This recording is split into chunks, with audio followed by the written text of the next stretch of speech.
In the previous spoiler, it was mentioned that Luo Feng successfully slew an alien immortal, seizing a fortune in spoils. Among them, the most important were the second metal plate of the Nine Calamities secret tome and an inheritance crystal. After consulting with the Primal Chaos City leader and receiving advice on the best way to handle the crystal, Luo Feng devoted himself entirely to cultivating the second stage of the Nine Calamities secret tome. After several months of arduous training, his human body finally completed the second stage. His life gene level skyrocketed several-fold, even rivaling the most exalted royal bloodlines of the demon clan. With this genetic evolution, his physical strength received an immense boost. Taking advantage of the momentum, he continued to fuse with the Blood River crystals and successfully integrated the 10th one, causing his basic strength to surge tenfold. Combined with the evolution of his life genes and the amplification from the Beast God transformation secret technique, he was now able to unleash the full might of the General Great Armor, granting him a 10,000-fold of a peak World Master's base strength. In terms of base strength alone, his human body had already reached the level of a low-tier King Immortal. When paired with his self-created Pinnacle secret technique, his combat power could even rival a high-tier King Immortal. In other words, unless his opponent wielded a supreme-level treasure or artifact, Luo Feng could completely suppress powerhouses such as King Longju or King Nightmare Candle. Of course, this astonishing combat power was largely due to the amplification of the General Great Armor. The Golden Horned Beast, however, possessed true king-level might of its own. After decades of cultivation, it too completed the second stage of the Nine Calamities secret tome, and at its limit could unleash over 10,000-fold peak World Master's base strength relying solely on itself. Compared to human body, the effect of the General Great Armor on the Golden Horned Beast, aside from providing soul defense, was almost negligible. After all, even without the armor's support, the Golden Horned Beast could still exert King Immortal-level combat power. With these two King Immortal-level forces at his disposal, Luo Feng would find it nearly impossible to encounter any rivals on the Yanji continent. During the decades in which the Golden Horned Beast focused on cultivating the Nine Calamities secret tome, Luo Feng was not entirely secluded in his training. His human body would occasionally take part in battles on the main continent. With his high-tier king-level combat strength, Luo Feng quickly rose to fame. On the main continent, many alien races came to fear this human powerhouse clad in silver armor and bearing wings. In his leisure time, when Luo Feng connected to the virtual universe to relax, he also received an invitation to join the Hong Alliance, which thanks to his feat of killing an alien powerhouse with king-level strength. So, what exactly is the Hong Alliance? One could say it is an organization even more powerful than the 5 major human factions, such as the Virtual Universe Company and the Huge Axe Dojo. For unique planets like Earth, which influence human development, all final transactions and ownership are determined by the Hong Alliance, while the Virtual Universe Company merely acts as a representative to negotiate with Luo Feng. It is worth mentioning that the minimum threshold to join the Hong Alliance is possessing king-level combat strength. Except for a few hidden recluses, nearly every King Immortal among humans is a member, making the Alliance the true gathering of humanity's top combat power. At the same time, the Hong Alliance also serves as a bridge uniting humanity with its vassal races. As long as they come from vassal races and possess King Immortal-level power, even aliens are eligible to join the Hong Alliance. In fact, the number of alien King Immortals within the Hong Alliance exceeds that of humans by at least 30-fold. You might then wonder, with such a vast numerical disparity, why are these alien powerhouses still willing to become vassals of humans? The reason is actually quite simple. The vast majority of alien powerhouses come from different races, including powerful ones like the Golden Horn Clan. The number of strong powerhouses in the Golden Horn Clan seems to far exceed the total of human warriors of the same tier in an entire star region, yet their strongest, Shi Luo Duo, was only a universe overlord. A race without a universe master to guard it can hardly secure a stable territory in the vast universe. Especially after Shi Luo Duo's demise, if they do not become vassals of humans, they might even face the threat of extinction. As for humans, a pinnacle race that governs vast territories, they even have true god-level powerhouse stationed within. Under the protection of these human elites, alien races can thrive and reproduce within their territories, and showing deference to humans within the Hong Alliance naturally causes no controversy. More importantly, alien powerhouses are also eligible to participate in networking, treasure exchanges, and resource auctions. With these tangible benefits, it is only natural that they have no intention of breaking away from the Hong Alliance. After learning some details about the Hong Alliance and completing the second phase of cultivation in the Nine Calamities secret tome with his human body, Luo Feng immediately connected to the virtual universe and entered the plane space belonging to the Hong Alliance. New members like Luo Feng are initially classified at the lowest rank. In fact, within the Hong Alliance, powerhouses are subdivided into 1-star to 7-star members based on strength and military achievements, enjoying corresponding privileges and authority. Above 7 stars stand Universe Masters and even True Gods, who not only govern the Alliance but also hold the decisive power over the survival of humanity itself. Upon arriving at virtual Hong Alliance City, Luo Feng met numerous human and alien powerhouses of King Immortal level and gradually became familiar with the place under the guidance of a human friend. It is worth mentioning that Hong Alliance City is primarily used for networking, treasure trading, and similar activities, rather than combat. As a result, all powerhouses' virtual bodies are uniformly restricted to the apprentice level. Because of this, no one could detect that Luo Feng's true level was only that of a world master. On top of that, he himself had not voluntarily revealed his identity. Accompanied by his friend, Luo Feng entered a shop filled with a dazzling array of treasures. The quantity and quality of rare items here surpassed even the vaults of the Virtual Universe Company, which might not house some of these exceptional relics. Among all the treasures, however, what captivated Luo Feng the most was not the rare metals that could aid the golden horned beast in cultivating the deity of the world, but a golden armor.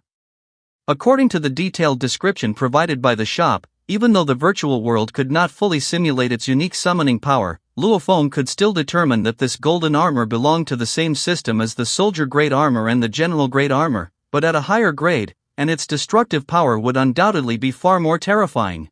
To obtain this armor, Luo Feng decisively decided to use the spoils he had previously obtained from the alien immortal. After valuation confirmations by multiple shops in the Virtual Universe Company and the Hong Alliance, Luo Feng gained a clear understanding of the value of each piece of loot. With the help of his friend, he sold all the spoils except the 9 Calamities Secret Tome and the Inheritance Crystal, ultimately earning over 8 billion mixed yuan units. It should be noted that, as a newly minted member of the Hong Alliance, Luo Feng had limited connections. Without his friend's assistance, it would likely have taken him a very long time to convert these treasures into cash. After all, weapons, raw materials, and other loot are not universally desirable. Only with a sufficiently broad network can one quickly match buyers and secure higher prices. You may be wondering, in the Hong Alliance, King Immortal level warriors are everywhere, and many of them have far more liquid wealth than Luo Feng, who had only just attained King Immortal level combat power. Moreover, the golden armor's extraordinary physical and soul defense abilities were public knowledge. So why did no one step forward to purchase it, instead giving Luo Feng the chance to acquire this set of armor? The reason lies in the nature of the golden armor. Unlike soldier-grade armor or general-grade armor, the golden armor exists in a fully solidified state. It should be noted that even within the human race, the differences in body size among various branches were vast, ranging from 1 meter to over 10 meters in height. Although immortal powerhouses could condense divine power to adjust their body size, forcibly altering their height by a large margin would not only slow down their movements but also weaken their attack power, causing their combat strength to fall noticeably below normal. More importantly, the solidified golden armor cannot cover the user's entire body, leaving the face exposed as a fatal weak point. Ever since the first buyer perished in battle due to this vulnerability, interest in the golden armor has dwindled, especially considering its exorbitant price. If Luo Feng had not known that the wearer must first cultivate the 9 Calamities Secret Tome in order to perfectly integrate the armor into the body, allowing it to cover the entire body and adjust size at will, he would never have spent such a huge sum to purchase a suit of armor with such obvious weaknesses. It should be noted that a single set of golden armor consumed more than half of the funds Luo Feng had gained from selling his spoils. Moreover, he knew that without the 9 Calamities Secret Tome and the general armor's support, even if he had created his own pinnacle secret technique, his combat power could only reach the Marquis Immortal level. Therefore, no matter how high the price, Luo Feng had no choice but to buy it. Although humans had mastered advanced scientific research techniques, they had never been able to replicate the craftsmanship of the golden armor, nor fully understand the principles behind its extraordinary defense. This explains why, despite the armor's obvious weaknesses and the fact that some strong individuals had perished because of it, the shop still sold it at a high price. It should be understood that the astronomical price of the golden armor was enough to make almost all King Immortals shrink back, unwilling to purchase it lightly or attempt to uncover its mysteries. This, in turn, indirectly showed that anyone willing to make such a purchase must possess sufficient confidence or have mastery of its methods of use, and it was precisely such a person that the shop's owner was waiting for. To avoid drawing attention from other strong individuals, Luo Feng chose to make the transaction when the shop was empty, successfully acquiring the golden armor and requiring the seller to strictly keep the buyer's identity confidential. However, Luo Feng could never have expected that the true authority behind the shop was a universe master from the virtual universe company, the Dragon Walk Master. Using his privileges, he easily traced the buyer's information through the virtual universe account left by Luo Feng. Upon learning that Luo Feng had spent such a huge sum to purchase a suit of armor that, in theory, he should not have been able to wield, the Dragon Walk Master immediately reported this to the Primal Chaos City leader. After all, Luo Feng was a direct disciple of the Primal Chaos City leader, and having his teacher intervene could very likely make Luo Feng reveal the secret of activating the golden armor. When the Primal Chaos City leader discovered that the buyer was Luo Feng, he immediately began to consider the potential connections between Earth, the Flame God race, and the Sitting Mountain Guest. When contemplating this potential connection, even though the Primal Chaos City leader had not fully deciphered the mysteries of the Solid or Great Armor and General Great Armor, he keenly realized that the reason Luo Feng could unleash power far beyond theoretical limits must be closely related to these armors. This realization even stirred a hint of disappointment in him. After all, the amplification effect of such armors is ultimately limited, as they are not derived from Luo Feng's true inherent power. As Luo Feng's cultivation and strength continue to increase, these external tools will inevitably lose their effectiveness. Without sufficiently powerful origin-based strength as support, once the armor's augmentation is lost, Luo Feng would find it difficult to again display the invincible posture of sweeping across peers or even killing enemies above his level. Take the Golden Horned Beast as an example. After completing the second stage of the Nine Calamities secret tome, the General Great Armor's assistance to it had already become negligible. This also means that without such armor, Luo Feng would be unable to trigger combat power exceeding his own by 2 to 10 times. Yet, the Primal Chaos City leader had not realized that Luo Feng's true secret did not lie in these armors, but it lay in the Nine Calamities secret tome. After successfully acquiring the golden armor, Luo Feng immediately set off to return to the military base. He did not hesitate to expend energy, allowing the star-eating grass to directly activate Divine Kingdom teleportation, reaching a teleport point in the human territory near the extraterritorial battlefield, thereby greatly shortening the return journey. In this way, he could return to the base as quickly as possible. Upon arrival, Luo Feng first handed the spoils over to the Virtual Universe Company's transport department to deliver to the King Immortals with whom he had transacted, and waited for the company to send the golden armor to him. When the golden armor finally arrived at the base, its familiar and unique summoning power immediately made every cell in Luo Feng's body surge with excitement, further confirming the correctness of his judgment. However, Luo Feng never expected that before the Golden Horned Beast completed the second stage of the Nine Calamities secret tome, even though the golden armor could integrate into the body and cover it completely to form the King Great Armor, even with a physique comparable to a Marquis Immortal, it could not withstand the enormous load of extreme activation. The oppressive force brought by the King Great Armor nearly threatened to tear his body apart, forcing Luo Feng to temporarily halt and first return to the Yenji continent. Fortunately, after the Golden Horned Beast completed the second stage of the Nine Calamities secret tome, it finally succeeded in unleashing the King Great Armor's extreme power. To Luo Feng's delight, the King Great Armor granted the Golden Horned Beast a staggering 100,000 times the peak World Master's base strength, instantly elevating it to a being with peak King Immortal level combat strength in a single leap. This meant that on the Yenji continent, no other powerful being could pose a threat to Luo Feng. After all, under normal circumstances, the strongest combat power on this main continent was only at peak King Immortal level. The King Great Armor, whether facing physical or soul-based attacks, could completely neutralize them as long as they did not exceed the peak King Immortal level limit. The sheer terror of its defensive capability was evident. In such a situation, who on the Yenji continent could possibly harm the Golden Horned Beast? As the saying goes, birds of a feather flock together. With Luo Feng's increasing number of battles, his achievements and strength allowed him to meet numerous king-level powerful beings, including King Yi Chen.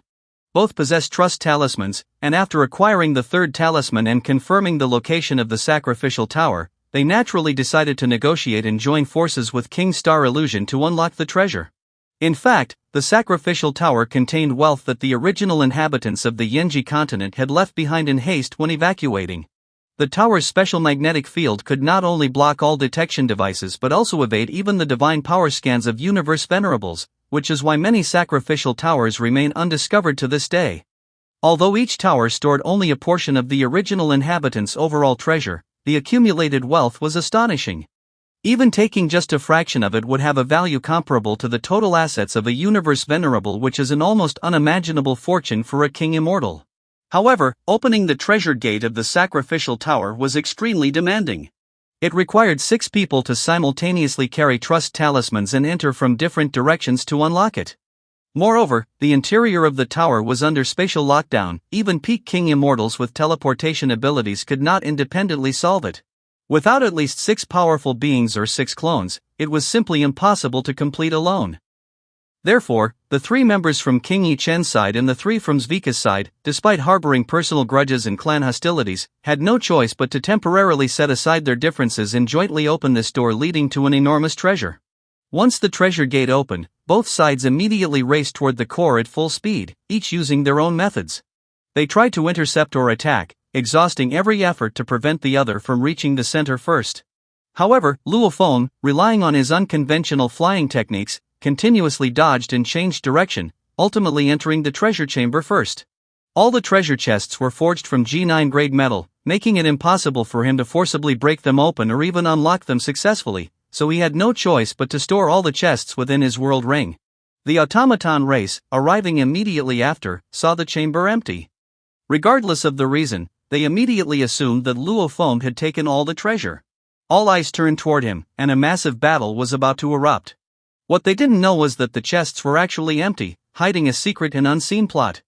Due to adaptations in the story, the method of opening the sacrificial tower might vary, but based on the numbers of characters and trust talismans, as well as the dialogue in previews, the production team still retained the setup of 6 powerhouses competing for the treasure. Even so, under the lure of treasure, conflict was ultimately unavoidable. So, what hidden conspiracy lies behind this treasure? And in this bloody struggle, who will ultimately emerge victorious? Stay tuned for the next spoiler, where I will reveal it all. Well, that's all for this video. Thanks for watching this video. Wish you a wonderful day.